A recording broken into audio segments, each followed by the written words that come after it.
If you have the tendency to overshare in conversations, then this video is for you.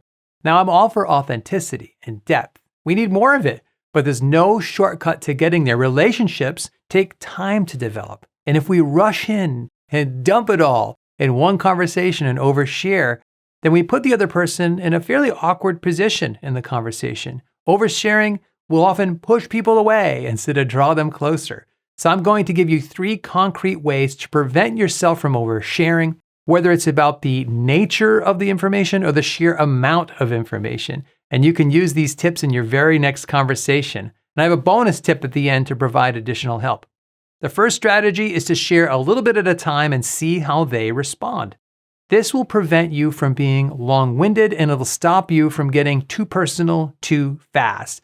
Don't tell the other person everything in one conversation. And there are multiple pieces to this. The first part is where you want to start by sharing the kind of information about yourself that would be appropriate across multiple social settings.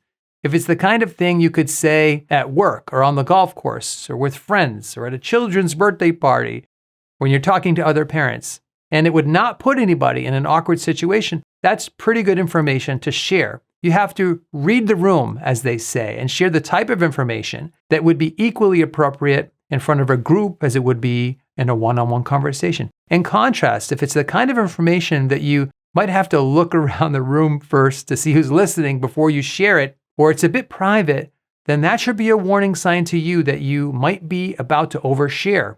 So start by sharing a little bit in terms of both the length of your talking term and the personal depth and sensitivity of the information. Another aspect of this first tip is to see how they respond. So you share a little bit about yourself, see how they handle it. And here's some clues that you're not oversharing. If they reply by sharing something about themselves when it's their talking turn, that's a good sign. If they take an interest and ask a follow-up question, that's a good sign. If they're nodding and making comfortable eye contact, that's a good sign. If they're communicating with back channel cues like, aha, I hear you, those are all good signs that you're not oversharing yet. In contrast, if they look the other way, have trouble making eye contact with you, those are red flags that you might be oversharing. If they stare at you with a blank facial expression, that's not a good sign. You may be oversharing if they don't ask you any questions or seem curious. I mention this because a big mistake that people often make is that if the other person is quiet or non-responsive, the person who is oversharing will tend to continue to talk because they're not sure what else to do. But if you start by sharing a little, stopping, noticing how the other person responds, you'll naturally regulate how far you go in the conversation. This first strategy is to share a little bit and see how they respond.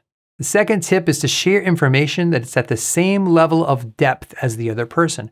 For example, if they're talking about the weather or sports, they're on the relative surface of the conversation for the moment, and that's the level you should be speaking at. Take your cues from others to gauge the level of depth and sensitivity of the conversation. If everybody is speaking more on the surface level and making small talk, and you go noticeably deeper in the conversation all of a sudden, that might be oversharing.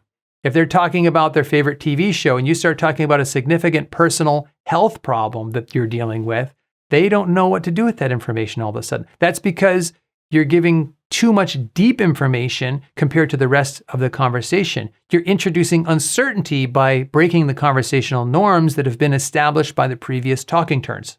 I'll give you a humorous and innocent example of a time when I saw this happen. Years ago, my wife and I were out to lunch with a group of friends. The food arrived and we're having a normal, classic lunch conversation about the restaurant and the food. And my wife casually asked our friend Steve, "How do you like your food?" Steve shrugged and said, "It's a little disappointing." My wife stopped eating, dropped her head, and said with a tone of sadness, "I know what it's like to be disappointed." And our friend Steve laughed and said, "Whoa, where are we going in this conversation?" It sounded as if my wife was about to transition to talk about some big life disappointments.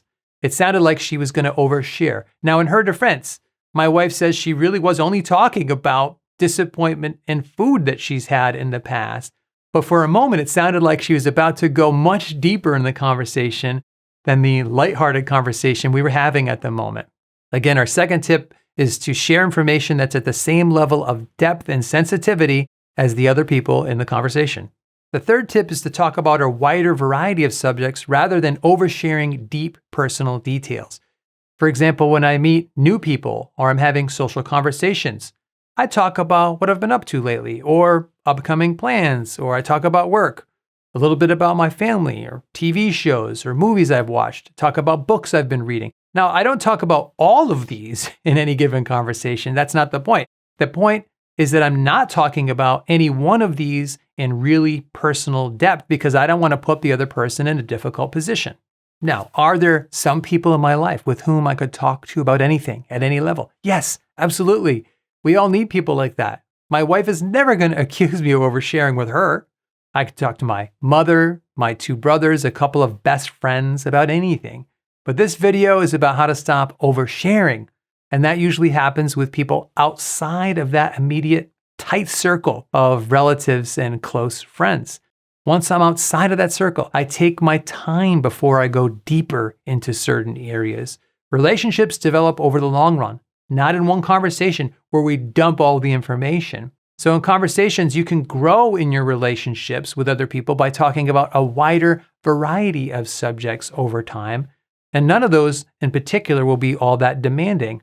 That'll still help you grow closer, but you're not oversharing. Oversharing usually happens when we either talk about information that's maybe too personal or we overwhelm them by telling them everything about ourselves. So let's move on to the bonus tip to address that issue.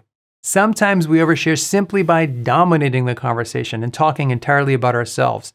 Even if we're following the first 3 tips, if we let ourselves turn into a motor mouth, that will push people away. So the bonus tip is that if you find yourself talking too much in a conversation, in general, focus on your listening. Just finish your current talking turn, put a period at the end of that sentence, and then ask the other person a question. Get curious about them and what they've been up to. Listen attentively to their answer and then ask follow-up questions about whatever they say. Everybody likes a good listener, and if you spend your time listening in a conversation rather than talking, that will prevent you from oversharing because the other person will be the one talking. Oversharing pushes people away, but good listeners attract other people.